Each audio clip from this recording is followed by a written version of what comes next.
la reputación de De Gref se está viendo muy afectada y yo no sé si realmente es culpable o no. Parece bastante rápido para presentar todas las pruebas y que un juez imparcial decida de, oye, pues tú tienes razón o tú tienes razón. En fin. Entonces mi abuela pues era la única inquilina de todo el edificio que seguía ahí.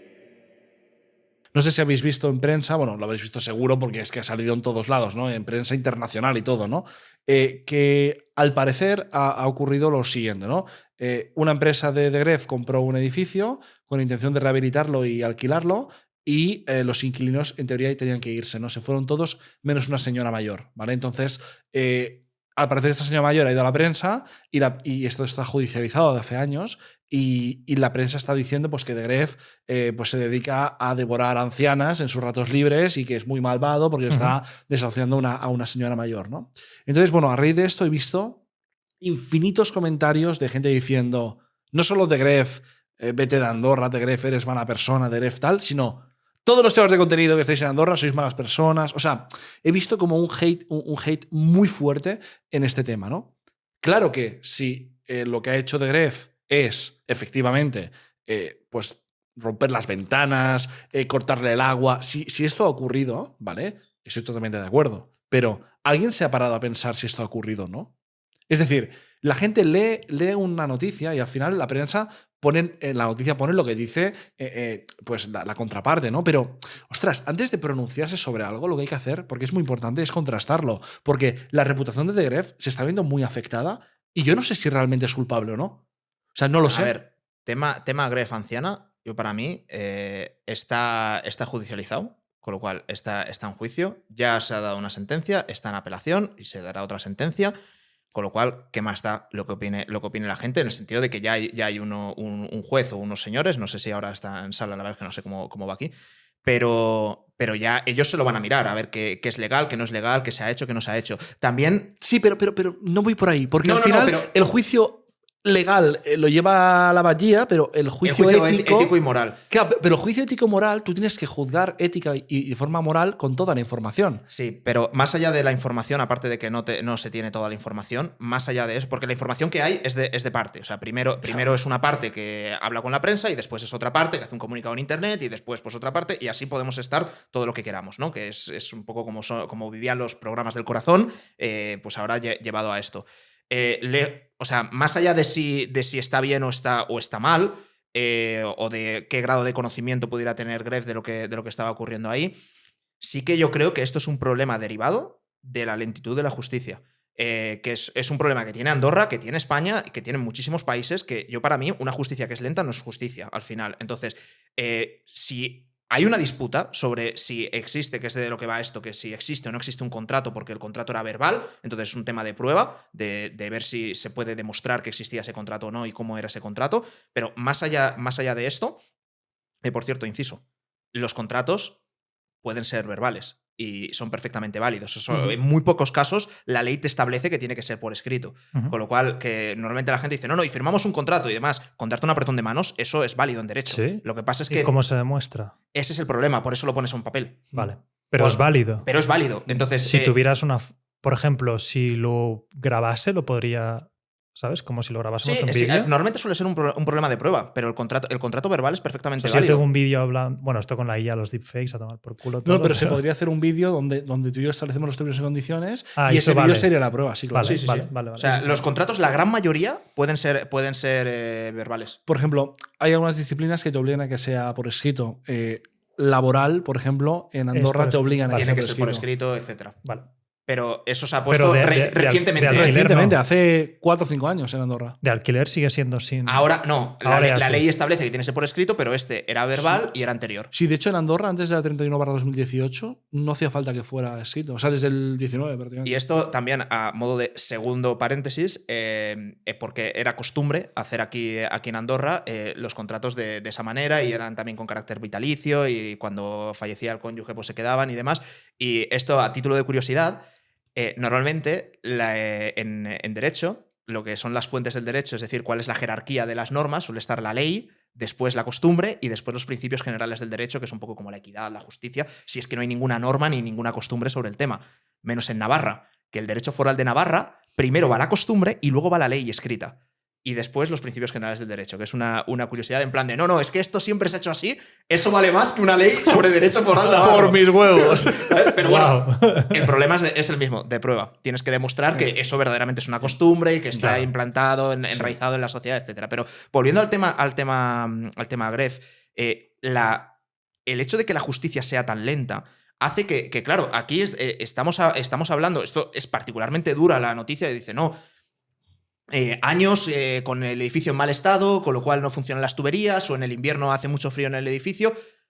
Ostras, si había un problema de que no se podía demostrar o no se sabe cómo se va a demostrar si que existe o no existe ese contrato, ¿por qué tarda 3 años, 4 años la justicia en decidir? O sea, no me parece que sea un caso que requiera meses y meses y años de investigación para determinar. Parece bastante rápido, para presentar todas las pruebas y que un juez imparcial decida de, oye, pues tú tienes razón o tú tienes razón. En fin. Hay un colapso en la justicia importante y, de hecho, o sea, yo estoy viviendo casos de despidos o temas laborales que llevan 4 años para una sentencia en primera instancia. 4 años en un laboral. O sea, es una barbaridad.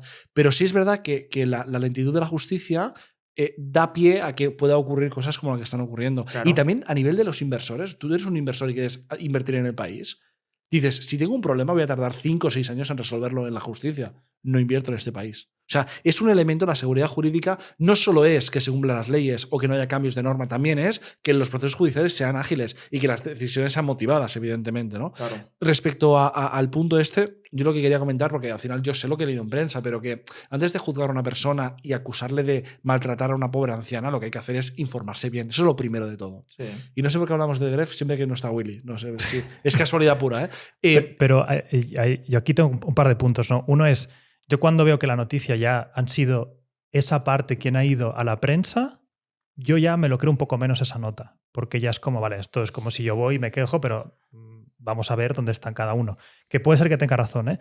2, si eres un creador de contenido, aprende la lección, no inviertas en cosas que son un poco dudosas, porque si tienes... No negocios marroneros. Exacto, si tienes una imagen pública que te pueden atacar, piensa que ese es un poder de negociación que podrá usar la otra parte para pero putearte. probablemente el vendedor le dijo y le comunicó, y probablemente conste Sí. por escrito, que todos los inquilinos estaban al corriente y que rescindía el contrato en un año. Entonces, Seguro. realmente ni tan siquiera era un negocio de riesgo.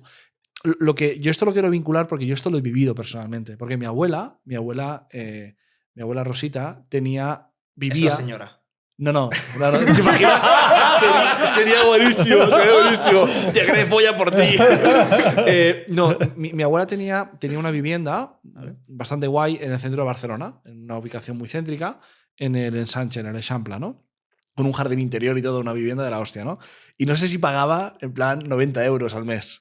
¿Vale? Sí. ¿Por qué? Porque era, digamos que a nivel de renta antigua. A nivel de arrendamientos, cuando tú tienes un contrato de hace muchos años, solo te pueden subir el IPC y ya está. Entonces, claro, comenzaron pagando 100 pesetas en los años 50 y, bueno, pues tenían un piso con jardín interior y todo en el centro de Barcelona, ¿vale?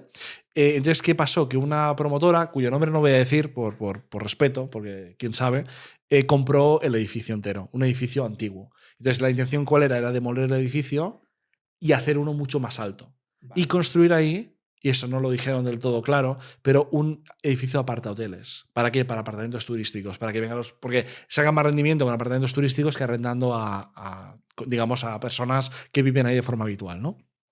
Entonces mi abuela pues era la única inquilina de todo el edificio que seguía ahí. Entonces me ha recordado un poco al caso tal, ¿no? Entonces yo ahí tenía 15 años, pero yo recuerdo que hubo como mucha presión de decir, no, tienes que irte, comenzaremos a hacer las obras y fue una sensación bastante jodida. Y además con mi abuelo diagnosticado de cáncer terminal de pulmón. Fue bastante jodido. Y aquí, hostia, yo represento a mucha gente, represento a clientes que compran edificios y muchas veces se utiliza la expresión feísima de es un edificio pero que tiene bichos.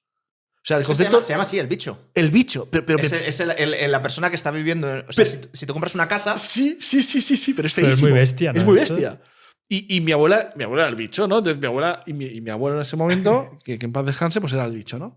Y recuerdo que al final llegamos a un acuerdo donde lo que hizo la promotora es decirle, mira, te vamos a poner un piso de alquiler a aquel lado, pagamos el alquiler nosotros 1.500 o 1.600 euros al mes, un piso equivalente, que no era equivalente, pero bueno. Y cuando acabemos de construir, te asignaremos una vivienda y te respetaremos el precio anterior. Y dijimos, el más de 15 años, dijo, ¡qué bien! Que no sabía de derecho, ¿no? Bueno, pues lo que ocurrió primero fue que se demoró la obra, que eso puede ocurrir, pero cuando volvió a recuperar la posesión de la unidad inmobiliaria que le habían asignado, el precio de alquiler subió a 700 euros. ¿Por qué? Porque la ley te permite que cuando te has hecho obras de mejora repercutir parte del coste al inquilino. Eso no lo dijeron en ningún momento, pero te lo comes, ¿no? Y lo que no dijeron tampoco, y eso sí lo hicieron, es que al ser todo apartahoteles, ¿qué pasa? Que habían turistas, había movimiento, y claro, mi abuela... Que no era un bloque de edificios tranquilo. Claro. Entonces, al final terminó yéndose a vivir con su hija, con mi tía Rosa, porque, pues de alguna forma, acabó siendo, entre comillas, expulsada del edificio, ¿no? Y esto es me ha recordado un poco porque realmente no hubo, por así decirlo, por parte de esa promotora, no hubo ninguna actuación que fuera... O sea, no hubo mala fe. Bueno, yo te puedo decir... Bueno, un poquito, ¿no? Que no hubo ilegalidad, pero un poco de mala fe hubo. Sí. Exacto. Al final dijeron, esta señora volverá aquí, le subiremos el alquiler, tendrá un montón de movimiento y al final se irá ella misma. A ver, y es posible que en este caso en concreto de Gref y demás, porque cada vez que sale una noticia, como son noticias de parte, siempre hay un poquito de mierda de la otra parte. Y luego sale la otra y entonces... Que no todo es blanco y negro. No creo que sea blanco y negro, eso es justo. O sea, esto, pues bueno, huele rarete y es como... Y aparte yo recomiendo un libro, si queréis ver cómo funciona esto de que decías de la prensa, la marabunta, la gente, que esto, por mucho que hayas dicho ese consejo, no cambiará jamás. La gente, por naturaleza, es mala y nos gusta meternos con alguien que es famoso y conocido. Y hay un libro que se llama Confía en mí, estoy mintiendo, por Ryan Holiday, en el que él te explica... Él había trabajado para American Apparel y usaba estrategias de manipulación de medios.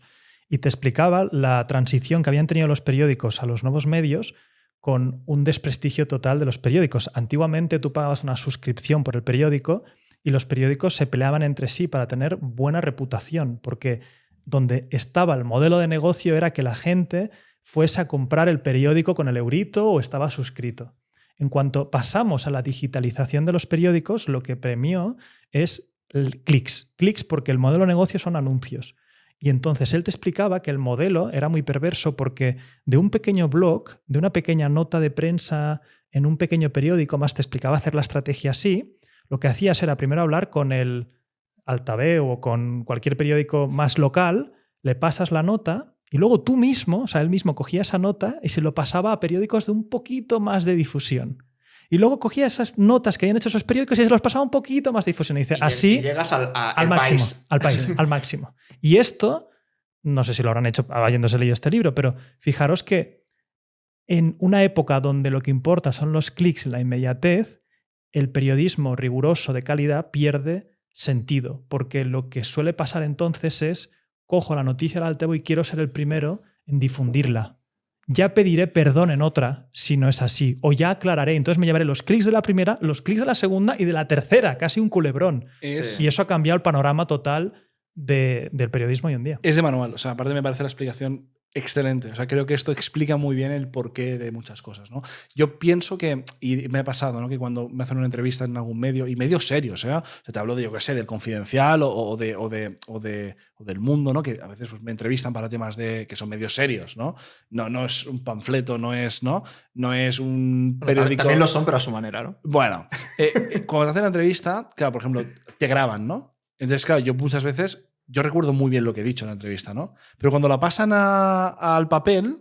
Cambia. Claro, yo leo y digo, tergiversan todo. Entonces, claro, por ejemplo, pues yo qué sé, pues temas de Hacienda y tal, pues me tergiversan todo. Entonces, claro, lo publica el Confidencial, por ejemplo, ¿no? ¿Y qué hacen todos los medios pequeños? Aquí en este caso al revés. Copian la noticia. Claro, yo mando un correo diciendo al Confidencial, oye, perdona, rectificad esto porque esto está mal. No es así. Pero claro, está. Como ya he hecho la difusión a todo el mundo, olvídate. Olvídate. ¿Sabes lo que va a contrarrestar eso? O sea, esa es una parte de la película. Lo otro es el lanzamiento de las productoras unipersonales o de colegas. Esto es una productora. Uh-huh. Y eso nos va a dar mucha voz para contrarrestar eso. Y otra cosa, otro consejo para eso es que cuando te vayan a grabar en una entrevista así, grabas tú también y lo publicas. Y esto, por ejemplo, me acuerdo que te caerá mejor o peor, pero Andrew Tate le vino a entrevistar la BBC y el tío dice, vale, te entrevista, pero en mi casa... Y él se pone las cámaras para grabarse. Y entonces graba toda la entrevista, la BBC publica su entrevista hipercortada y él al día siguiente publica la suya. Y los deja como el puto culo. Porque han ido cortando como han querido, donde han querido, para que diga lo que ellos quieran. Totalmente. Me parece una buena jugada. A ver, también te digo, como mi perfil tampoco es muy, muy, muy público, por así decirlo, pero tampoco. Que si alguna vez te va a pasar esto... Pero si al final es un tema de matiz. Si al final a mí lo que digan es que me atrae bastante al baile. Pero al final dices, ostras, tu objetivo con esta manipulación de mis palabras son los clics. O sea, tú no quieres informar, tú no quieres que la gente sepa lo que Marcus J piensa de esto. Lo que quieres es que Marcus J diga, y aparte todas las preguntas que se hacían... Van buscando el titular. Total. Y aparte digo sí, lo estoy viendo. Y al final a veces se lo das para que te dejen en paz. Esto es como el podcast donde se mió el éxito al que fue Willy, el de Deluxe. Deluxe lo decía, que dice, la entrevista son shorts.